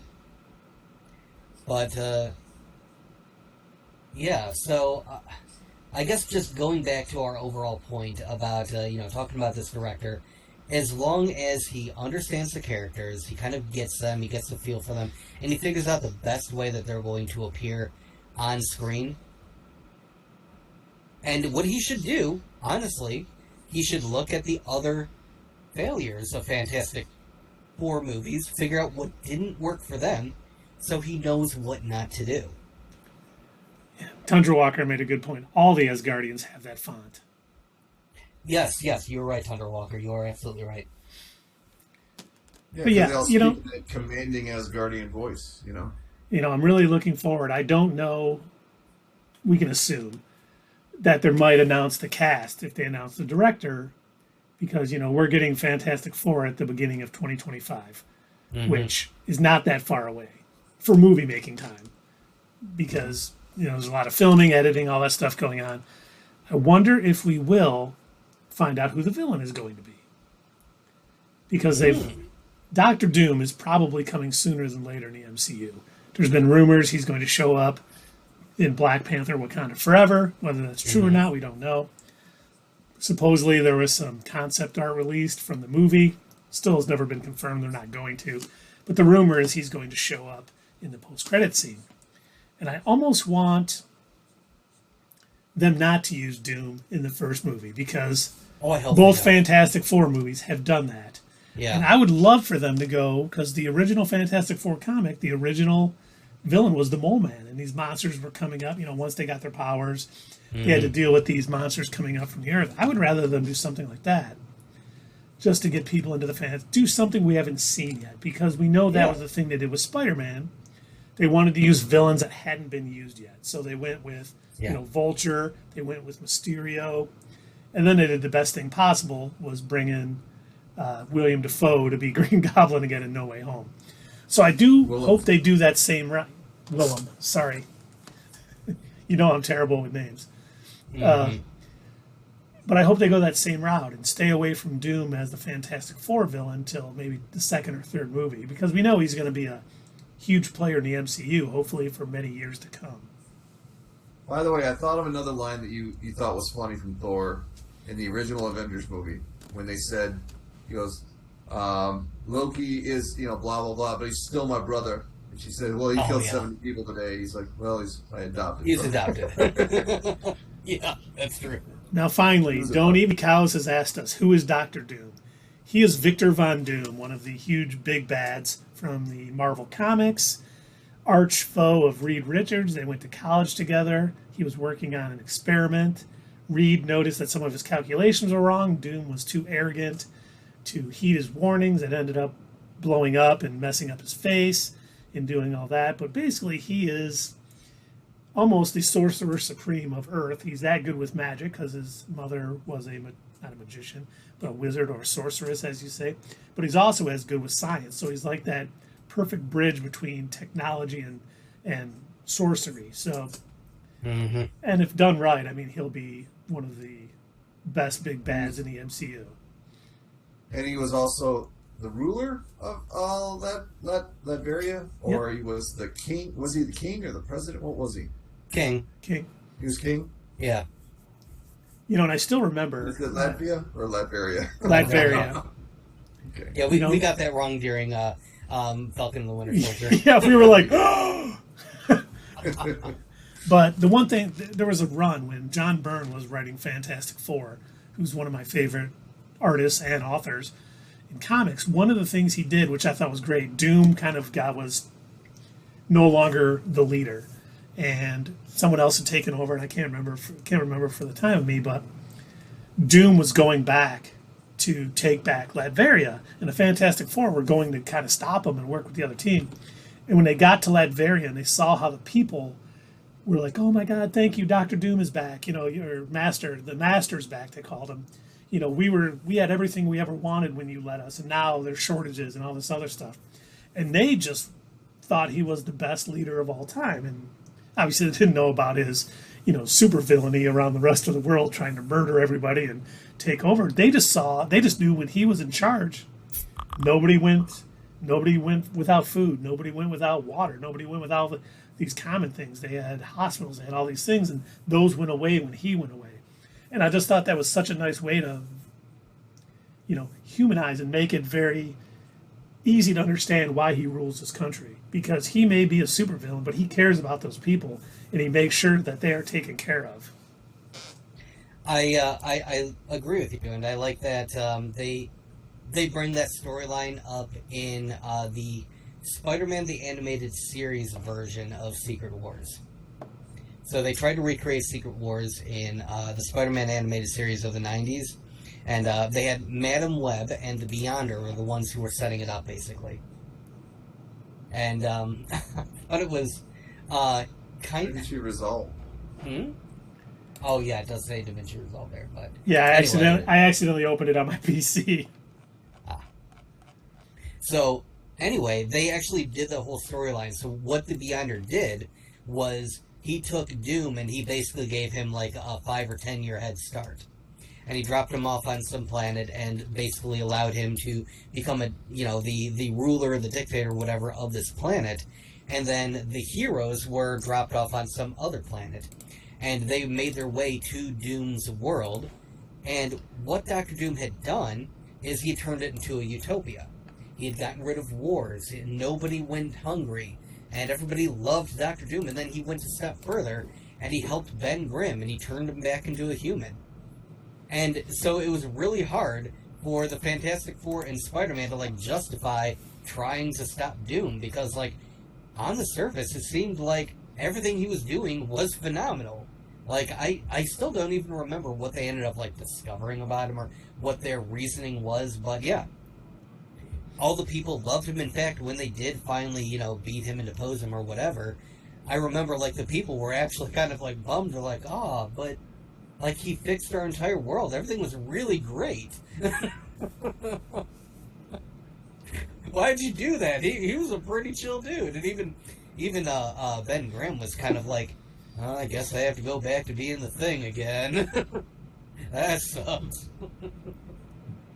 And just so you know, don't eat me cows, we have putting up a picture of Dr. Doom under Doug and next to Dave over there. So if you really don't know who Dr. Doom is, that is him. And you will be meeting him very soon in the MCU. Which... Yeah. So... Going back to that, I do like when they are able to separate Dr. Doom from the Fantastic Four. I don't think he needs to be tied to them, because he has such an interesting story all on his own. What Keith mentioned earlier, talking about how he's basically like a Sorcerer Supreme. He is a very talented magic user. I would love to see him show up in a Doctor Strange movie. I'd love to see him show up in another WandaVision style, movie or show or something like that, because obviously she didn't die at the end of Multiverse of Madness. What? So, yeah, I'd love to see him where he do a doesn't Marvel tie to the 1602 Fantastic movie. Four. What's that, Dave? They should do a Marvel 1602 movie where Doctor Doom captures Doctor Strange and Reed Richards. He actually kills Doctor Strange, but he remains alive in his head. Huh. And his head is able to project across. I don't know if it's across the world. Uh-huh. To get help, but it's an interesting story. I don't know. But it takes place in 1602, and they break the timeline in that movie. That's another time travel movie. Captain America just practically destroys the timeline if he doesn't come back. Nice. Yeah, but anything that could be, sort of Doom-centric, I think that would be nice, because he's such an interesting character on his own. And I don't think he always needs to be just a villain of the Fantastic Four. And Don't Eat Me Cow's ass is the Doctor Doom who is the bad guy in Secret Wars the main Doctor Doom version? I believe that was. I believe in Secret Wars, and it's one of the things, the two versions of Secret Wars we got. We got the 80s version, where it was just kind of selling toys, and then we have the Hickman version. Both versions of it, like in the first Secret Wars, the Beyonder kind of brought them off of this planet and wanted them to fight it out, and things branch off. But Galactus was there, and Galactus was going to devour the planet. And Doom rigged it up and stole that energy. So Galactus was trying to steal the energy from the planet to feed himself, and Doom stole it and decided to go after the Beyonder. Ended up losing. But, he's always up to schemes like that. And, in the Hickman Secret Wars, he actually becomes God Emperor Doom. And I'm hoping that we have Doom in the MCU before Avengers Secret War, because he could honestly be the guy who takes out Kang. Because he wants to rule the universe. So that'd be great. The Avengers can't stop Kang, but guess who does? Doom. And now he's the big bad. It's like, oh man, we couldn't stop. The enemy of our enemy is our friend for now. And you know what? Tundra Walker makes a great point. I think if you bring out Doom, you give him his own Loki-style show, either first or as a follow-up to his first MCU film appearance. I totally agree with that. Yeah. I think that'd be a great idea. And the rumor is he's going to be in the post-credit scene of Black Panther Wakanda Forever. And that'd be great if it says Doctor Doom will return on Disney Plus in 3 months in the Doctor Doom show, so we could see his evolution into who he is now. That'd be box office bonkersness. That would be awesome. Give him a sort of Thanos ending where he turns around in his chair, And he says, "Fine, I'll do it myself." And that's what I was wondering if they bring him in. Do they got the actor already? Or They have to. Or would they just have him in have him in his mask? The rumor is they have the actor, but it just hasn't been announced yet because obviously I think they want it to be a surprise that he shows up in Black Panther Wakanda Forever. But our buddy Don't Eat Me Cows, who is Kang? Kang is a conqueror from the 24th century. Mm-hmm. Go on. I was just sorry. Tundra Walker says House of the Dragon has lots of D this week. Okay, I'm now looking forward to watching this episode now. But Kang is a time-traveling conqueror. He was Roma Tut. He is Immortus.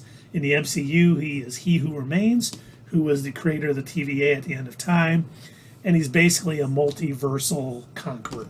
And he will be coming soon. He will be in Ant-Man and the Wasp: Quantumania. He was at the end of Loki. He had kind of taken over the TVA after the timeline was broke because Sylvie killed He Who Remains. So D is for dragon. Okay, D good. is for dragon. Thank you for clearing that up. Okay, I will. He said his wife was watching, so I figured, So the link that I just dropped in the chat, that is for a video that we did all about Kang Conqueror. It is part of our In Focus series, and if you don't know anything about the Not Your Status Quo In Focus series, it's where we take a character or an object from the comics, and we do a bit more of a deep dive into them. And I believe most of the In Focus videos that we've done have been on like Marvel objects or characters, but they're where we take a moment and instead of just theorizing, we sort of kind of take a deeper look and we talk about their comic book origins, we talk about their TV cartoon appearances, we kind of break everything down and we sort of get at the heart of the character or the object that we're talking about. So if you want a little bit more information about Kang, that is a really good video, and I swear, I know it sounds like just a shameless plug, but I am proud of our In Focus videos. I think we do a good job at explaining the different characters. So definitely check that one out. And please subscribe, click the like button, comment. We would appreciate it. Do not eat me cows, or don't eat me cows. Do not eat me cows. Do not eat me cows. Do not eat me cows. And that video, I just realized, we did that when we were still in the studio. I like that. Yeah. Yeah. It was a good video. We did a good job. Now, this is more, our next topic is more in line with our video gaming, but Netflix is working on a Bioshock film. For those of you who don't know what Bioshock is, it's a first-person shooter. I love Bioshock. It takes place under the sea. The theme, everything about this game, you're basically walking around. There's these, I can't remember what they're called, but they control these big daddies, these little girls, and they're collecting the stuff. But Francis Lawrence from the Hunger Games, Big Daddies. yeah, that's it, yeah, is set to direct this, and I'm really hoping this is good because this video game series, and I haven't played it in many years, and I may have to fire it back up. Maybe we'll do it for our Let's Play Wednesday night when this film gets closer to production. But I hope they get this right because this video game, man, you talk about totally being immersed. It reminded me a little bit of Fallout 3 when I'd have my headphones on listening to the radio station and just all the 60s sort of poppy music going on and all the stuff going on. I was just totally immersed in that game. And this was the same way. I mean, it had some creepy moments. And it was just well made. It was, I think, Bioshock 2, and then Bioshock Infinite. So, without spoiling the reasons from the game, if you've never actually played it, I will let you and Dave in on a little secret, because I don't know if either of you ever picked up on this, but when we were all working together and we moved to the Farmington building, I decided I thought it'd be a funny little experiment to start every email whenever I was asking somebody to do something with "Would you kindly?" I think I remember that. I did that for every email just to see if anybody would ever pick up on it. And I don't know if anybody did, but it was personally funny to me. I didn't notice it. And if you've played the game, you'll know why that's so funny. I just wanted to say we're gonna have a big week, the three of us. We got this tonight. Wednesday we got our game night, and Thursday we're gonna see the more fun version of Spider-Man. Yes, we are. Far from or No Way Home. I'm sorry. Yeah. And we will have a video that night on YouTube on Thursday. Yep.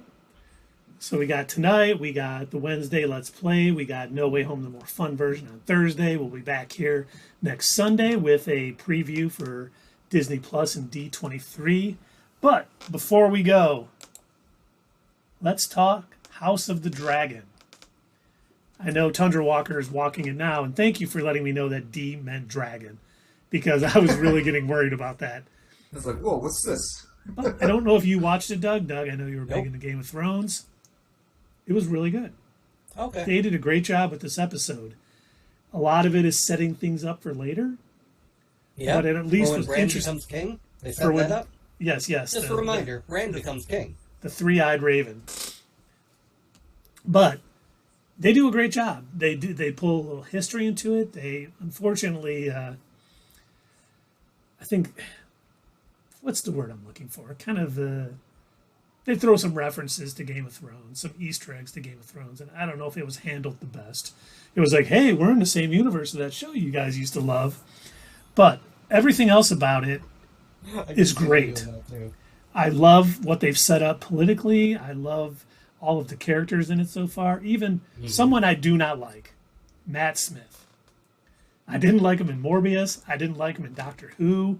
I'm not a big fan of his. He is tremendous in this. This is almost my John Cena Peacemaker moment, where I'm like, maybe I've misjudged him, because I think a lot of why I didn't like him on Doctor Who is he was following up David Tennant too, which is not an easy feat. But Not at all.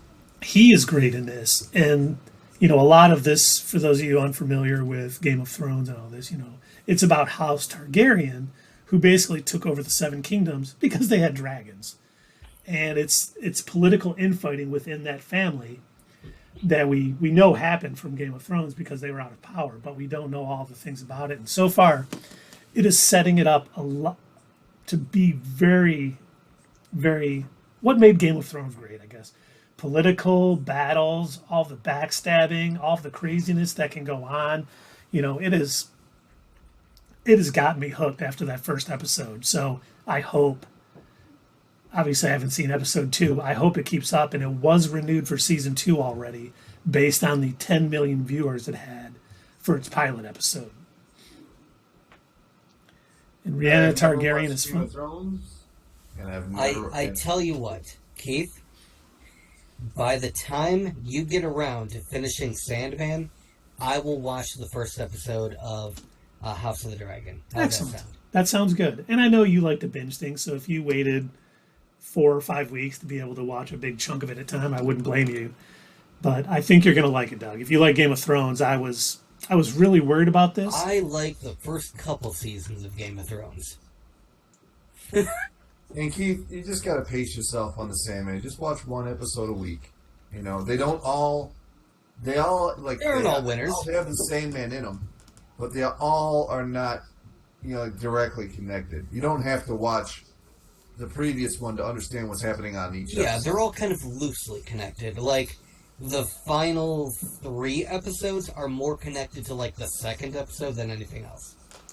Yeah, it's kind of like an anthology series. So I'm down. You know, Yeah. I will, like I said, it's a lot easier for me to watch because it is like, you know, 40 minutes to 50 minutes as opposed to like an hour and 10. Like we did just the other, you know, I told you guys I said I watched the first episode of Sandman. The other big shocker, my wife and I did start watching the first episode of season 4 of Stranger Things. Oh, finally. Wow. All right. Yes, it's gonna take us even longer to get through it because they're so long. No, everybody's already forgotten. Oh, wait, that's right. Yeah, I guess there was a season 4 of Stranger Things. Wow. Yeah. Sorry, as some of you know, Eddie, there's what's that guy's name? Eddie something or other? of the Who was the Hellfire bad guy? Club. Shark? Vecna. What? I don't know. I'm gonna get a Hellfire Club shirt. Those are pretty cool. They are And pretty cool. Don't Eat Me Cows. How many Kamala Khan Miss Marvel comic books are there? Are you talking how many issues there are, or how many different variations of it? Because I know we got Miss Marvel, we How got many series? the Magnificent Miss Marvel. We had a couple volumes of plain Miss Marvel. So there's been 4 or 5, which, and then she was part of Marvel Team Up a little bit. She had teamed up with Captain Marvel and Spider-Man for a few. So she's been a member of the Champions and in that. But I do believe just Miss Marvel comics is probably 4 or 5 different volumes. You know, we ought to do that as one of our do a poll question maybe next week. We ought to ask what would our viewers like to see us do and in focus on, because I don't think we ever did one for Comic-Con, did we? No. I didn't think so. Yeah, we had to find out what folks would want us to, because I think it's one of our better series, outside of our live streams. And so if we were to ever do another one of those, what would people want to know more info on? I know that Carrie is always suggesting different ideas for us. So thank you, friend of the channel, Carrie, by the way. Yeah, she's... You know what's really cool about Carrie's suggestions is they're usually right in line with mine. She's usually on the same page as I am as far as this stuff goes, and I dig that. We need to get back. I want to know what her nerdy moment was. I'm curious for when after she watches this. I want to know what her story is when she finally realized, you know what, I'm a big old nerd too. What is don't eat me cows asks, what is Stranger Things about? Oh, it is boy. about basically D&D monsters coming to life in a small town in Indiana, and so much more. Yeah. It's sort of like don't eat me cows. If you've ever read any Stephen King books, which if you haven't, check them out. They're pretty decent. Firestarter is a good one. Carrie is a pretty good one. Let's see, what is another good classic Stephen King book? Christine, the car one. Cujo's okay. Cujo's not really in line with his supernatural books though. Silver Bullet. It. Bullet's good. Pet Sematary is good. It is really good. Definitely check out It. Yeah, so check out basically, yes, Thunder Walker in the 1980s, yeah. Check out The Shining. You can't miss The Shining. Can't miss The Shining. But yeah, read some Stephen King books.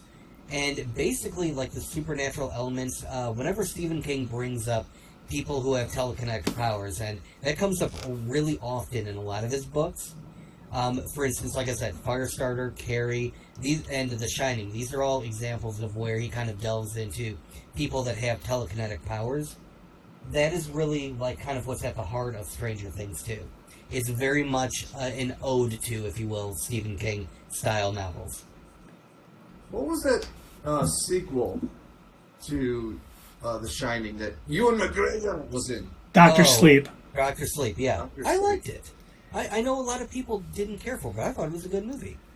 One of the things about Stephen King that I always appreciate about his writing so much is he takes so much time to develop his characters, and every character is their own unique person. He spends so much time, and one of the things I think shows that really well is the show Castle Rock on Hulu, which was fantastic, and unfortunately it got canceled after season 2, but man, that was so well done and really got to the heart of what makes Stephen King's books so interesting is how in-depth sound for each Keith. character is. Yep, your sound went away, Keith. Oh, can you hear me now? Oh, Hello? okay, now we can hear you. Yeah, say what you just said. Oh, I was just saying, if you really, I think Castle Rock did a great job of really highlighting what makes Stephen King's writing so good is the characterizations of each one. I think that show had its mysteries, and those are great, but it really, each character was so strong on their own, it made the show. And Lizzie Kaplan was on that show, right? Second season, yep. And what show was she first seen on? Let's think. Is it Smallville.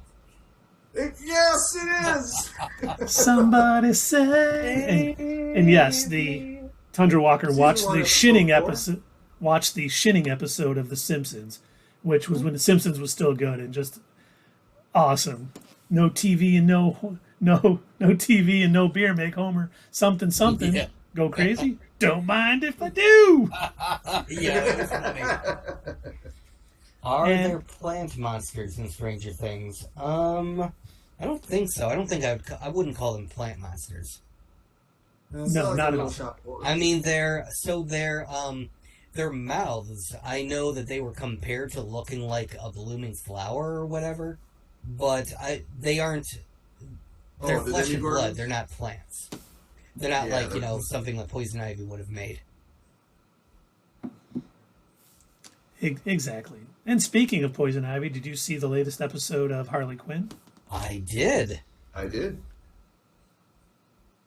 I was sad there was no Bane, but it was still a good episode. Yeah, I still Yeah. How many they got? They only got one left. no. I think they're doing 13 episodes. Oh, okay. So we got like 5 left. Yeah, Mhm. I'm still trying to figure out why they devoted a whole episode to Joker becoming mayor. I don't know. Yeah, it's Maybe gotta it's be set up setting for something something up. like later on. Maybe they're trying to turn him into like an anti-hero or something. Like he's not going to be a villain anymore. I don't know. And you know what they did? They did this whole show. They've done a good job of making Batman funny. They really have. Oh my god, I love that. Like you can see like whenever Alfred is trying to like deal with him, it's almost like he's. Oh my god, you are such a spoiled rich brat. Yeah. And it is, even Bruce Wayne is a big old dummy in this show. Yep. You know? Yep. Oh, Selena.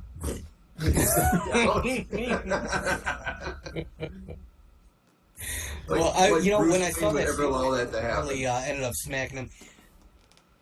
Any other Batman, any other version of Bruce Wayne and Batman that would exist outside of the universe that this cartoon takes place in would have seen through that right away, would have caught on, and would have been like, Yeah. oh, I planned for this. I knew I was 3 steps ahead, and I knew that Harley would be here, and that Selena wouldn't, and so I planned for it, and I actually had a silicone patch that I put on the side of my head, or some other Batman nonsense. Yeah, he would have known. And Bane wouldn't be so goofy too. So it's a great show. Well, so far, the versions of Bane that we have gotten have been like 2 different extremes in Batman movies. So we've had this silent, almost mutant individual that was like this same kind of thing that they did with Deadpool in the Wolverine. Yeah, Not Wolverine the Origins, Wolverine, X-Men Wolverine Origins. X-Men Origins Wolverine, yes. Where they didn't let him talk, and it was super weird. And they basically made him a sidekick for Poison Ivy in what was that? Batman Forever, or was that Batman and Robin? Oh, that's right. He was in that movie. Yes, he was. Batman Forever. Yeah, he was just there. And I never liked that version of Bane because I saw him in the Batman animated series, and he was a much better villain in there. He spoke, and he was actually intelligent for the most part. And like, yeah, he did rely. He overly relied on Venom, but he was also pretty smart. See, that was another case of the director not understanding the character. Yep, Just agreed. a big goon. That's all I thought. And then the way that the sort of direction that they took him in The Dark Knight Rises, he didn't even really feel like Bane. The only thing that they got from his backstory is the fact that he, grew up in the park. Well, remember, we also got Bane in Young Justice. Right, but I'm talking about the I know. movies. I know. Yeah, we did get him in Young Justice.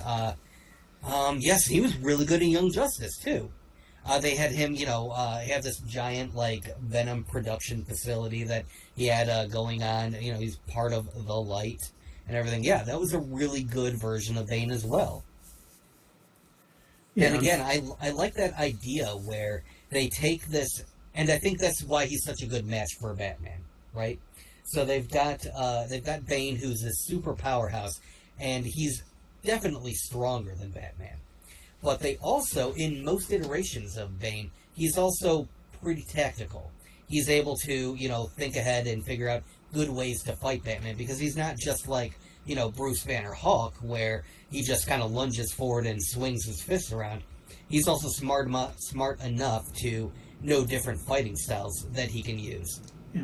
He always he knows if Batman has enough time to plan, he's going to take you down, and he always tries to make sure he surprises him with what's going on, so he doesn't have that advantage over him. Yep. And all that's to say that even though that's normally how Bane is, I still appreciate that he's a dumb goofball in the Harley Quinn show. Oh my God, I don't mind. Once again, it's all in good fun. So I laugh every time he's on screen because he's just oblivious to what's actually going on, and it just cracks me up. Take my pasta maker.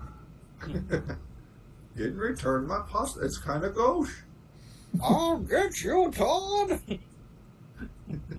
Oh, by the way, guys, Rick and Morty. I hadn't mentioned it yet, so I had to. What about it? Here at 2 hours in. No, I just wanted to say that because I had just wanted to say it. Okay. It is coming up in, what, a Really week? then. We'll get our first September episode. 4th at 11 p.m. Wow, So we'll be that's coming up soon. signing off of our stream next Sunday, getting ready to watch Rick and Morty. Yep. I will watch it the next day. I'll be watching it. I think I'll watch it that night because I've got my DVR set.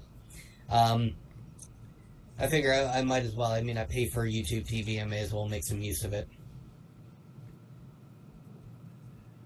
Even though I barely watch regular TV anymore.